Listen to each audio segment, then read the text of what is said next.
e chega à seguinte conclusão: estamos em um beco sem saída. Não tem volta. Com base em tudo que eu estou vendo, sou forçado a declarar independência ou morte. Assim, com esse breve resumo, eu entro na mensagem desta noite. Esta frase pode ser encarada de duas formas. De uma forma imperativa, como acredito que ele fez, independência ou morte, é uma tomada de decisão. Não volto mais atrás. A outra forma de colocar essa frase é na forma de uma interrogação: independência ou morte? Qual dos dois você prefere?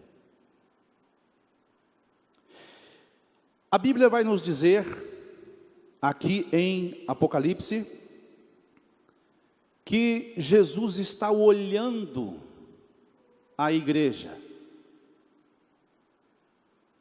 Está olhando as igrejas que saíram de uma posição de servidão e haviam conquistado um status, havia conquistado a liberdade, mas que em pouco tempo levantou-se aqueles que eram o contrário, e esta igreja estava no seguinte passo, quase igual à história do Brasil, pastor Predosa. Eu continuo avançando e lutando pela minha liberdade, ou eu regresso para as velhas práticas, para a velha briga, para a velha vida, para os velhos costumes, para as velhas dificuldades? O que é que eu faço? Jesus percebe o momento. Aliás, ele sabe o momento. Ele chama João e diz assim: João, ao anjo da igreja de Esmirna escreve: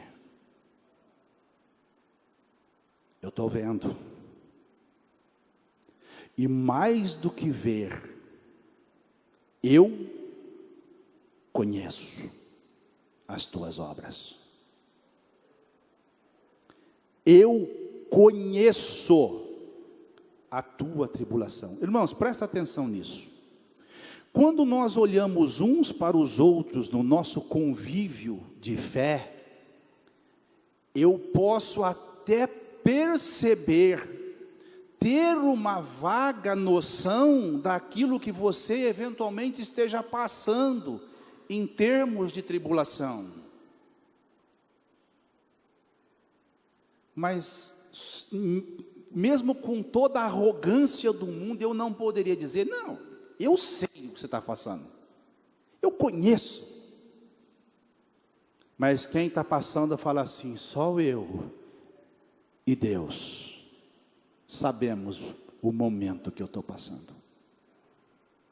Mas quando Jesus diz eu conheço, ele diz com propriedade, porque ele conhece mesmo. Ele é Deus, ele é onisciente, ele é onipresente, ele é onipotente, ele pode tudo. Ele sabe o que você tem por fora, mas ele sabe o que você tem por dentro.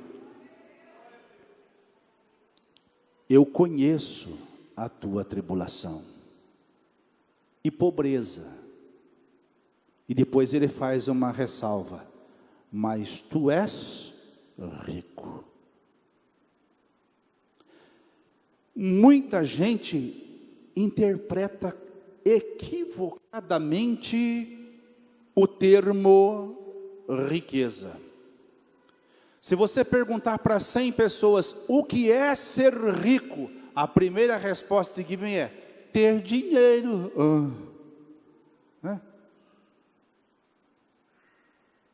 E eu vou dizer um negócio para você, eu quero que você guarde para o resto da vida. O dinheiro não é a riqueza. O dinheiro é a máscara da riqueza. O que é isso, pastor? Não entendi, vou te explicar. Pega uma máscara do Batman, a capa do Batman, o cinto do Batman, coloca numa criança de 4 anos, leva ela no 25º andar do prédio e deixa a janela aberta.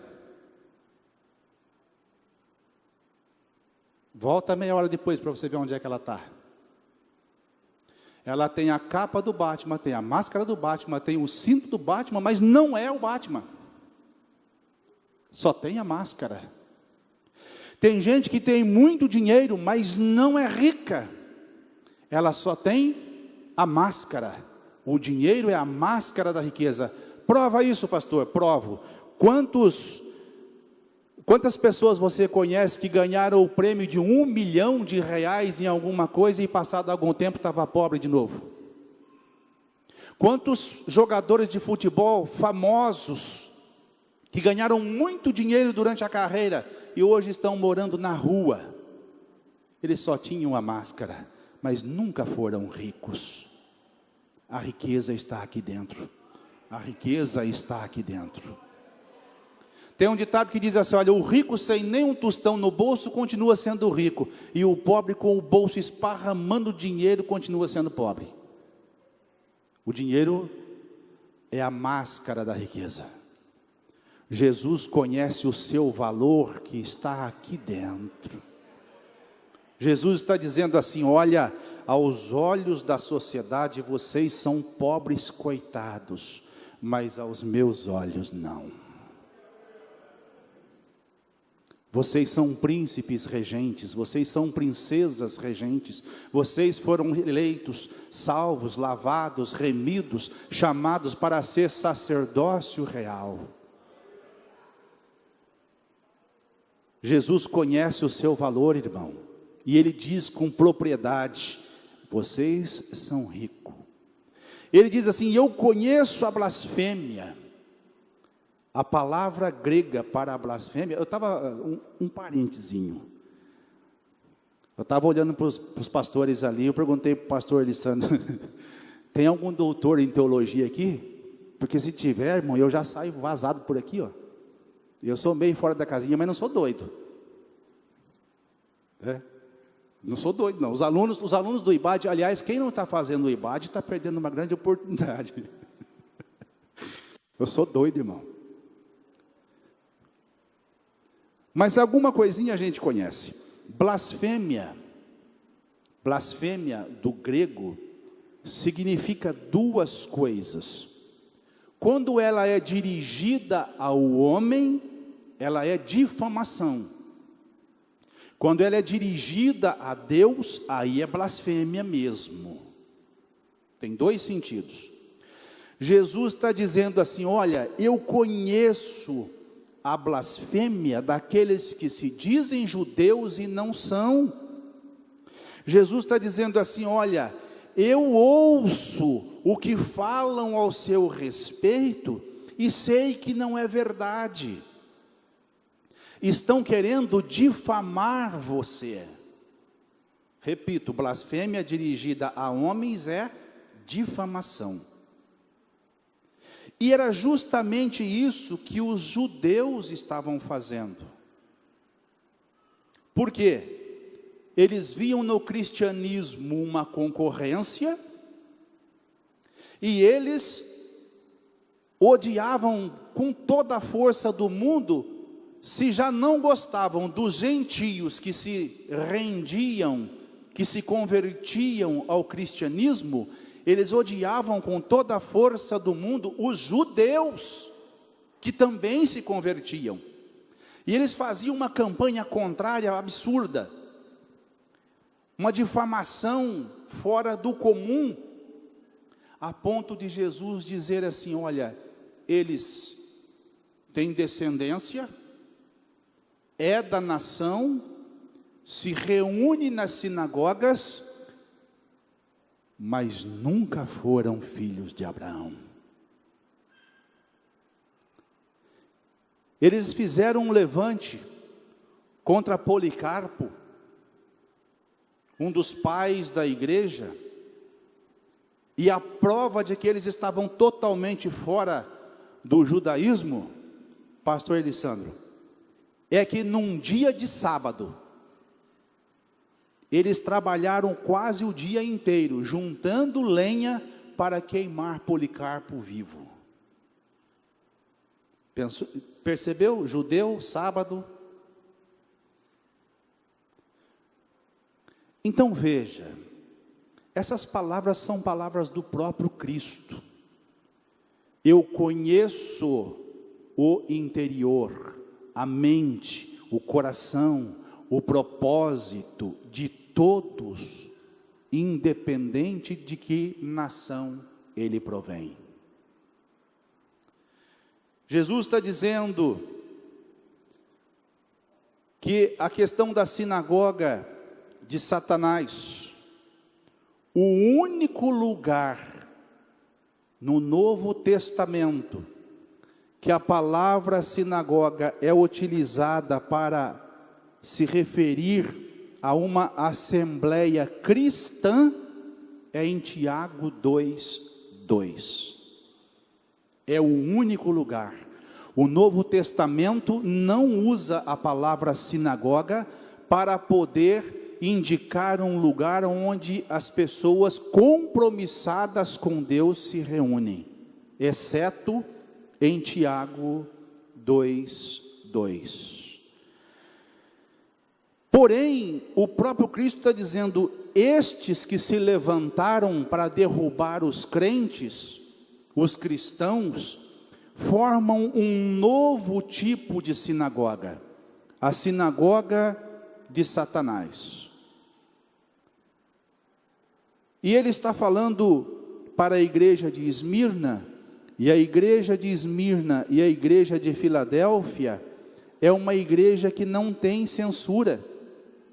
É uma igreja que Jesus, ele parte de uma constatação, vai direto para uma exortação, e depois ele termina dando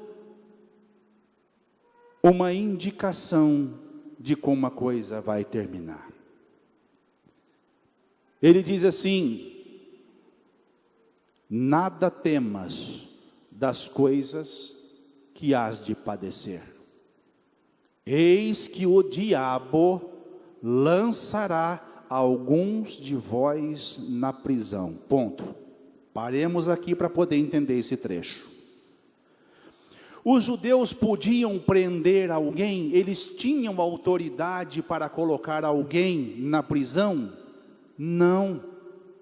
Eles dependiam de Roma para isto.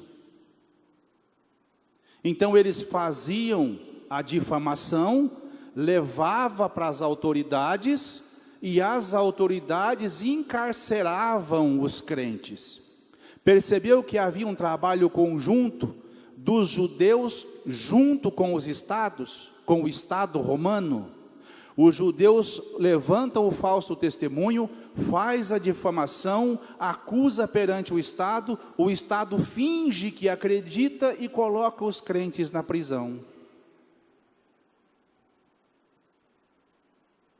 E Jesus diz assim: para que sejam tentados. Em algumas versões tentados, em outras versões já fica melhor a compreensão, porque vai dizer testados. A palavra grega utilizada e traduzida para tentados significa colocar metais preciosos ao fogo, para ver se ele é realmente puro ou se tem impurezas, porque no calor da prova as impurezas se separam daquilo que é puro. Olha que coisa, irmãos.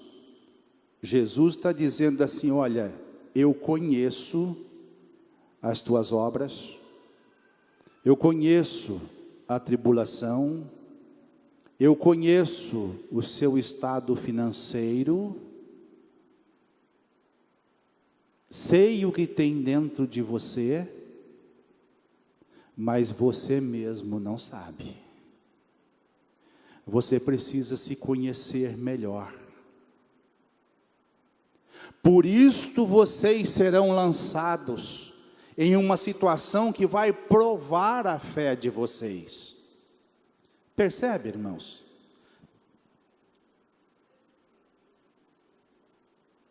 Você acha que um Deus que é onipotente, que é onipresente, que é onisciente, precisa provar alguém para ele finalmente descobrir o que vai dentro do meu coração e do seu coração? Claro que não. A prova não serve para Deus, porque Ele não precisa dela, mas a prova serve para mim, serve para você, porque nós precisamos nos conhecer melhor. Qual é o grau de pureza da minha fé? Qual é o grau de pureza da sua fé? Sinceramente, eu penso que o meu é bom, mas eu tenho certeza que podia ser melhor. Sabe qual é o dia que eu realmente vou me conhecer? É o dia que eu tiver que tomar uma decisão para nunca mais voltar atrás, como fez Dom Pedro. E aí sim, a partir do grito Dom Pedro I, e dizia assim: olha, independência ou morte. Pode me matar, pode me torturar, pode me prender, pode me provar, que eu não volto mais à condição de escravo, porque eu fui lavado, fui remido, fui liberto pelo sangue de Jesus, e eu não vou trair este sangue. A minha decisão está tomada, é independência, é liberdade na pessoa de Jesus, e nada vai fazer eu voltar atrás. Por quanto tempo serão provados? Jesus diz: 10 dias. É claro que isto é simbólico. Irmãos, algumas coisas na Bíblia são literais, outras são simbólicas.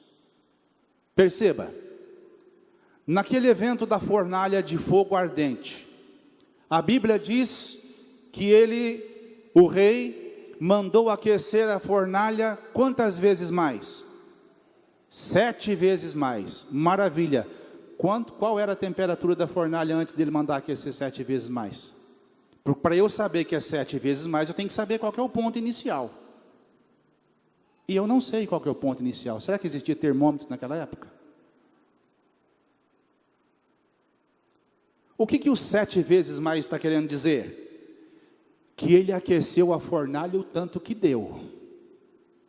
Isso é 7 vezes mais. Jesus, quantas vezes devo perdoar o meu irmão que peca contra mim? Até 7? Jesus disse: não te digo que até 7, mas até 70 vezes 7. Então é 490. Na 491, ó, já cumpriu o que Jesus falou. E você pisou na bola mais uma vez. Agora não, agora nós vamos...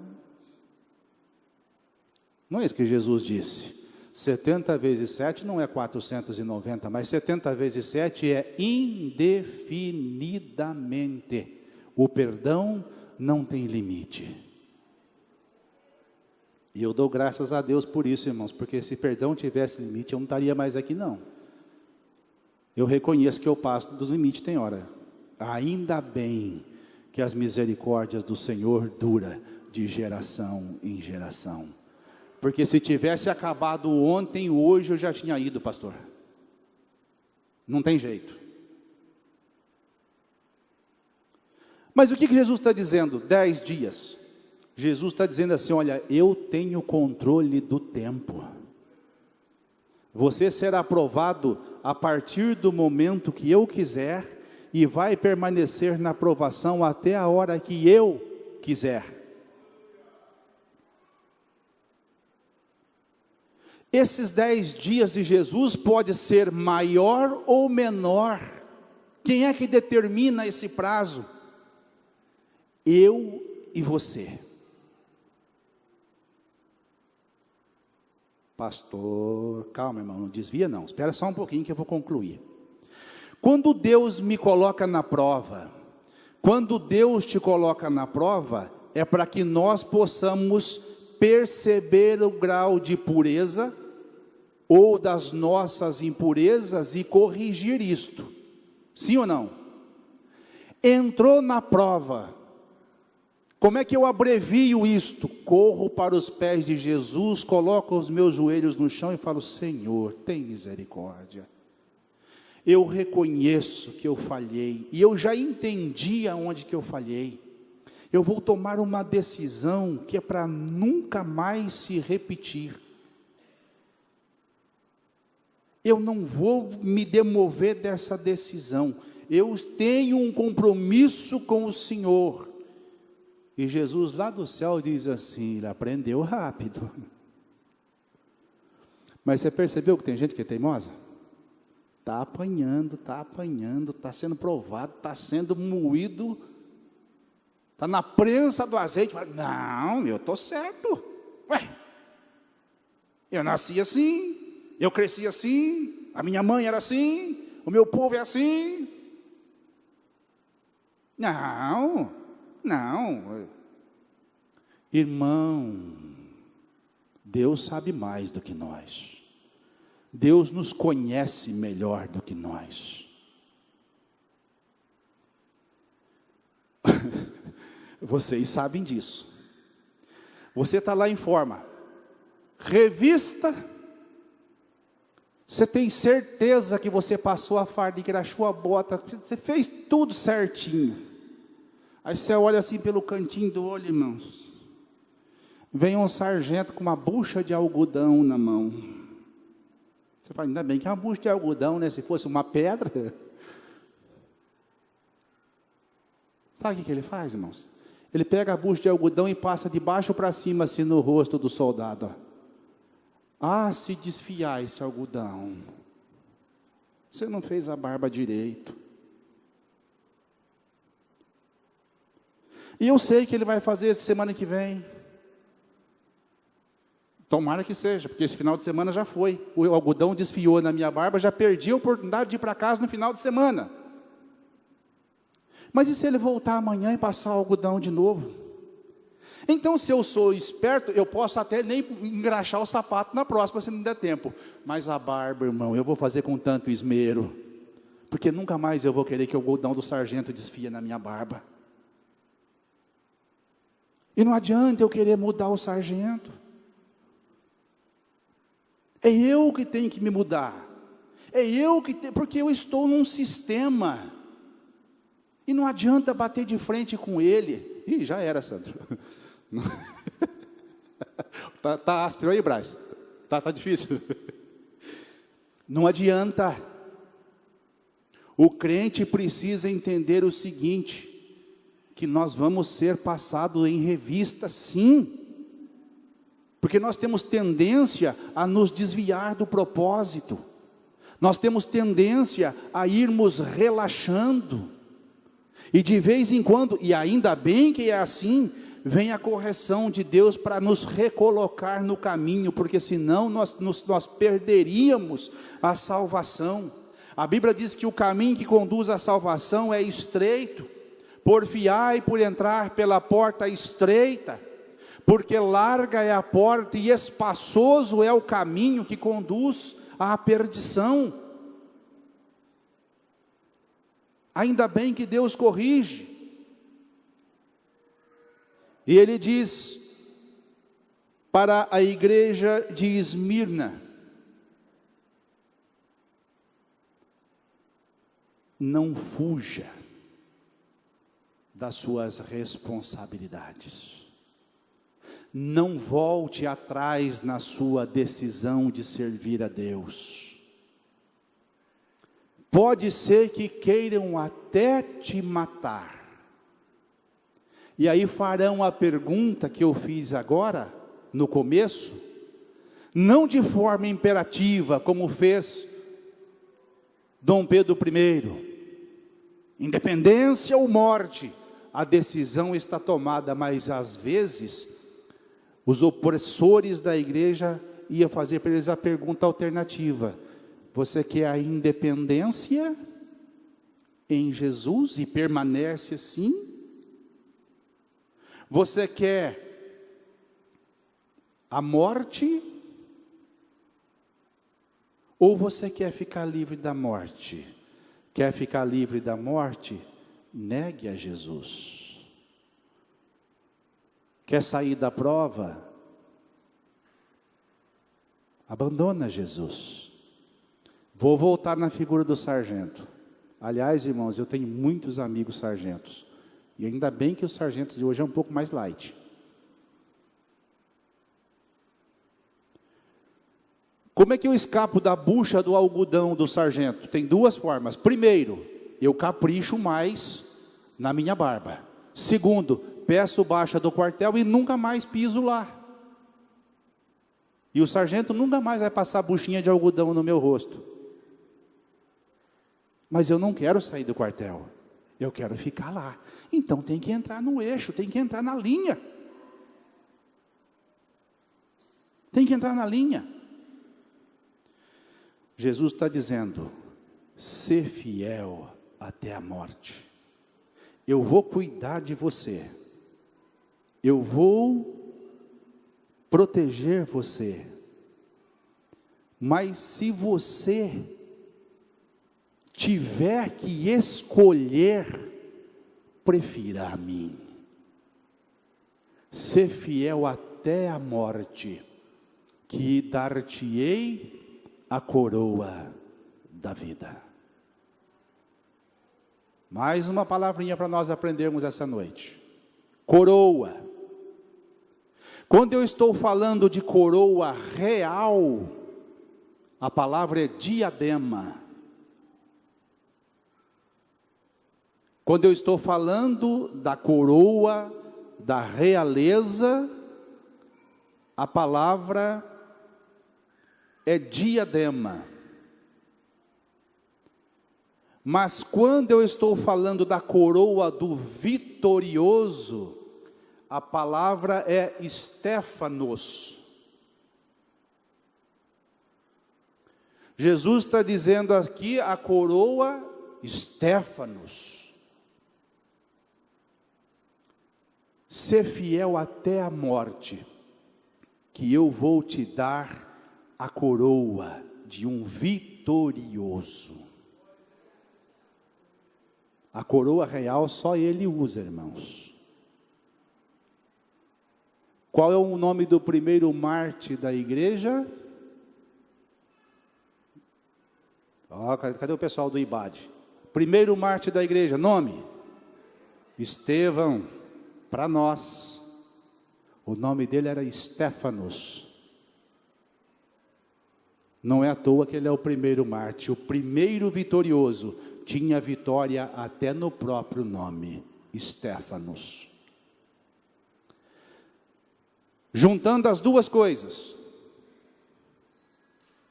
será que eu e você temos a mesma coragem da imperatriz Leopoldina e de Dom Pedro I? Será que diante de uma situação grave de escolha, eu escolho uma coisa e me declaro inimigo de Portugal, ou eu abandono tudo e volto atrás? Eles disseram: nunca mais eu quero voltar para a condição de colônia. Nunca mais eu quero voltar à condição de servidão. Então, ainda que eu tenha que morrer, a minha decisão é, daqui para frente, voltar nunca mais. Mas sabe o que mais me assusta? Eles nem eram guiados pelo Espírito Santo. E tinha essa coragem, tinha esse tutano, tinha essa força de decisão. Nós somos guiados pelo Espírito Santo de Deus. Humanamente, irmãos, às vezes, algumas nuvens de dúvidas surgem na nossa cabeça. Mas quem disse que nós estamos sozinhos? O nosso Jesus veio, fez o que precisava ser feito e permanece conosco para que nós não erremos o caminho. Pastor, eu ainda não conheço essa experiência com Jesus. Hoje é a oportunidade. Pastor, eu ainda não tomei essa decisão. Dom Pedro não acordou naquele 7 de setembro dizendo assim, vai ser hoje. Não, hoje eu vou romper de vez com Portugal. Ele não acordou pensando nisso. Na verdade, ele tinha vindo para São Paulo para ganhar mais um pouco de tempo. Mas chegou o momento crucial. O mensageiro chega com os documentos e ele fala assim, olha, é agora, eu preciso tomar uma decisão. Nesta noite, você precisa tomar uma decisão na sua vida. Você quer ser livre? Ah, mas vai ter que pagar algum preço? Provavelmente. Mas eu vou te dizer uma coisa, estar ao lado daquele que foi morto, mas reviveu, do leão da tribo de Judá, daquele que está entronizado, e João viu escrito na sua coxa, Rei dos Reis e Senhor dos Senhores. Estar do lado dele não tem preço. Estar do lado dele não tem preço. Quero crer que o pastor da igreja fará o apelo nesta noite. Tome a sua decisão.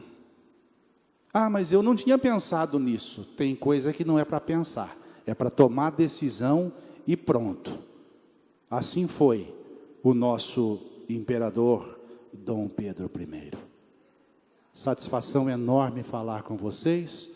Grato a Deus por tudo que eu vi aqui nesta noite. Parabéns, Tiro de Guerra, pela magnífica presença de vocês, pela entrada das bandeiras. Perfeito. Muito obrigado a todos. Deus vos abençoe. Uma boa noite, um bom domingo a todos.